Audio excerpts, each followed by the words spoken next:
Today I'm going to talk about our brains. Our brains, that's right. The thing inside of our heads. This is an important topic. You see, our brains, my brain, your brain, they all have a certain characteristic. In other words, there are certain ways of learning that are easier and more effective.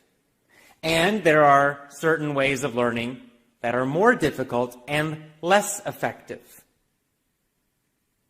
This is especially true of memory.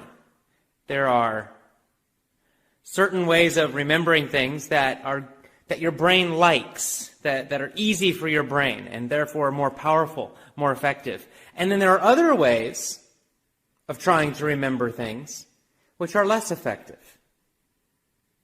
Let's talk about something very simple, a very simple idea. Imagine two events or two experiences. One event happens one day, and it's just normal. So it's you get up, you go to a bus stop, and you meet a very normal person. And they are wearing very normal clothes. They look normal, their hair's normal, everything about them is normal. You ask them their name. Hi, how are you? Oh, what's your name? They have a very normal name. In the United States, maybe they have a name like John Smith. Totally normal name. And then they say goodbye and they get on their bus and they leave, or they walk away. Now, the next day, you go to the bus stop again. And this time, you meet someone who is very strange. Their hair is blue. They made their hair blue color. And they are from a different country. They're not from your country. They are from a different country. And they're wearing very strange clothes, purple and green clothes. Their clothes are colored purple and green. Purple pants and a bright green shirt. And when they talk, they're very energetic and they're very excited about everything. During the conversation, you ask their name, and they have a slightly strange name. Maybe their name is something like Jeremiah Winkerton, which is a strange name in the United States. Jeremiah Winkerton. And you have to ask them again because it's a little strange. So you say, excuse me, what is your name? They say, Jeremiah Winkerton. And then they get on their bus and they go away, or they walk away. So now my simple question to you is, 1 month later, which person will you remember? Which person are you most likely to remember? Which name are you most likely to remember? Now, you might forget the names, you might forget both names, but in terms of the people, you're probably going to remember the strange person, right? Jeremiah Winkerton. You'll remember, oh my God, he had purple pants and he had this bright green shirt and he was really excited all the time. He had that strange name. Whereas the normal guy, John Smith, wearing normal clothes, doing everything normally, talking in a very normal way, he'll be much easier to forget. So this is an obvious example, right? We all understand this. We all can see this example. Yeah, of course, the strange person is more memorable. Memorable means easy to remember. But see, this is an important point for all kinds of learning. Because this is how your brain works. Your brain remembers things which are strange and different. It remembers those more easily than things which are normal. Your brain remembers things which are more emotional better than it remembers things which are less emotional. Interesting. How can we use this idea in our own learning, and specifically in your English learning? So I ask this question a lot as a teacher, as an English teacher. How can I use this to help my students remember vocabulary more easily, pronunciation more easily, and just generally improve their English faster, better, and more easily? Focused on things which are memorable, which are a little strange, a little different, and which have more emotion. That's why I use a lot of emotion when I teach. In my live seminars, my live classes, where there are actually people in a room and I'm teaching to a class, we use a lot of emotion and a lot of energy. So that's part of the reason we do physical actions. Physical actions also help to make something easier to remember and to learn. But physical actions also increase your energy, which again makes things easier to remember.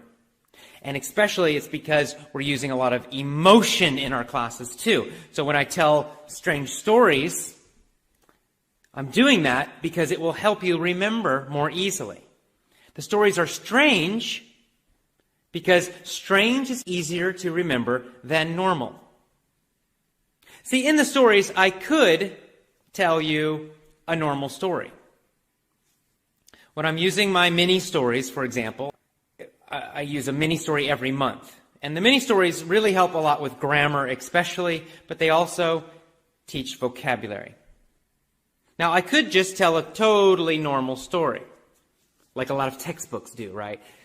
Just say, John was a businessman, and he went to his job, and he had a problem at his job, but he solved the problem, and then he went home, and he was happy. So that's a very normal kind of story. It's not very memorable. Your brain will not remember that a long time. So instead, what I do, I tell more strange stories. Usually, the characters in the stories are animals or celebrities, right? Not normal people. Instead, I tell stories about cats and dogs and spiders and fish. Or I tell stories about, crazy, weird celebrities or strange people. Of course, this is more interesting. It's more entertaining to you. It's more fun. But the reason it's more fun and entertaining is that your brain enjoys strangeness. Your brain enjoys things which are different, unique. And not only does your brain enjoy those things, your brain remembers those things. So if you listen to a story in the past tense, and the story is strange and different, maybe a little weird, maybe a little funny, maybe emotional, you will actually learn the past tense more easily. This is the problem in schools. Schools teach the past tense in the most boring way possible. And because it's boring, you don't remember it. So, for example, in school, you learn a lot of irregular verbs, right? Eat, and the past of eat is what? Ate. Then we have teach, and the past tense of teach is taught. Right? These are irregular. You don't just add ed to the end. No, the words change. So in school, how do you learn these words? You just try to memorize them. Eat, ate, teach, taught, teach, taught. Eventually, you do memorize some of them, especially the most common ones, like eat and ate. But a lot of them you forget, or it's difficult for you to remember and use them automatically. For example, I know a lot of advanced English learners who still make mistakes with go and went. They forget to say went. So they'll say, yesterday I go, or something like that. And they have studied English a long time, but they still make these basic mistakes. Well, it's because they learned in such a boring way, just trying to memorize. No emotion, no strangeness, nothing funny, nothing memorable. When you learn these irregular verbs, for example, in a strange, funny story, with a lot of repetition, you learn them more deeply. It's easier for your brain to remember them and then use them correctly later. So this is something that's very important for you. Anytime you're trying to remember, let's say, new vocabulary, try to think of a strange image, a strange picture in your mind that connects to the meaning of the word. Or a strange sentence that you can use with the word. So if you're trying to remember ate, the past of eat, for example, it's a simple example, but let's just imagine. You need to remember this new irregular verb, ate. Well, you could picture yourself eating the number 8, right? You can back this big cake that has the shape of the number 8. It looks like the number 8. And you can imagine in your mind that you're eating it. This big number 8.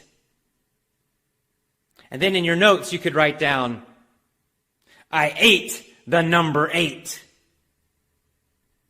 Something like that. So that's just a quick example I just thought in my head immediately. But you see, that's easier to remember, right? You have an image. It's a little strange. You're eating a number. You could make it more strange. You could make that number in your mind a strange color. Maybe it's orange. And you could make it even more strange. Maybe it's orange and there are bugs on it, crawling around on that number 8. And then you're eating it, and you're crunching on the bugs, and it tastes kind of bad. You see how each time you add up more strangeness and a little more emotion, it becomes easier to remember. When you add the bugs, that gives you a little bit of an emotion, and it's even more strange. When you add the color orange, that's a little more strange. You just use your imagination, and you can keep adding things if you need to. The point is, the more strange it is, the more different it is, and the more it has some emotion to it, like eating yucky bugs, eating disgusting bugs that might make you feel, that's a bad, you get a strange emotion, like you don't like that. That's good.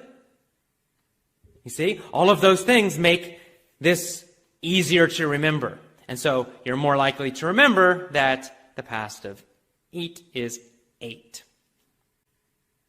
Now that's still the old school way of trying to learn vocabulary, because you're still just memorizing a single word. That's not really the best way to do it, but it's better than just looking at the word and repeating it many times.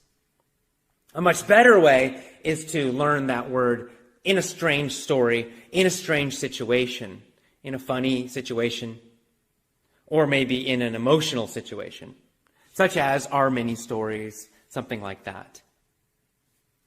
That's the best way, because then you're getting it in a complete story.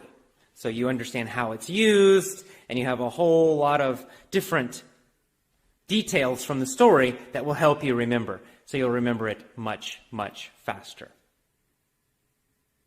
This is why also, in school, many times the most effective teachers are a little strange, a little different. People say I'm a little weird sometimes. Maybe I am, I don't know. But I do remember that when I was in school, my favorite teachers were always a little bit different, a little strange. They were more emotional, more entertaining, more passionate.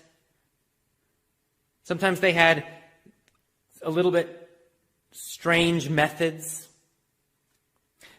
And maybe their methods weren't even better. Maybe they weren't more effective, more powerful, but just by being a little strange, I remembered more. It was more interesting. It was more entertaining. And because of that, I remembered more of their teaching.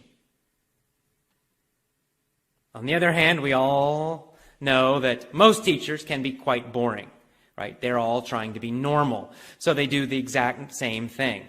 They stand in front of the room and they give a lecture, they give a talk, and they write notes on the board, and the students copy the notes, and then you take a test on the information from the notes in the textbook, and it's all very normal, it's all very boring, and therefore, when the class ends, you quickly forget most of the information, most of what you learned.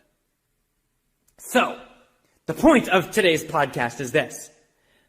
Make your learning more interesting, more strange, more entertaining, and more fun. Get more emotion into every part of your English learning. Read more interesting things.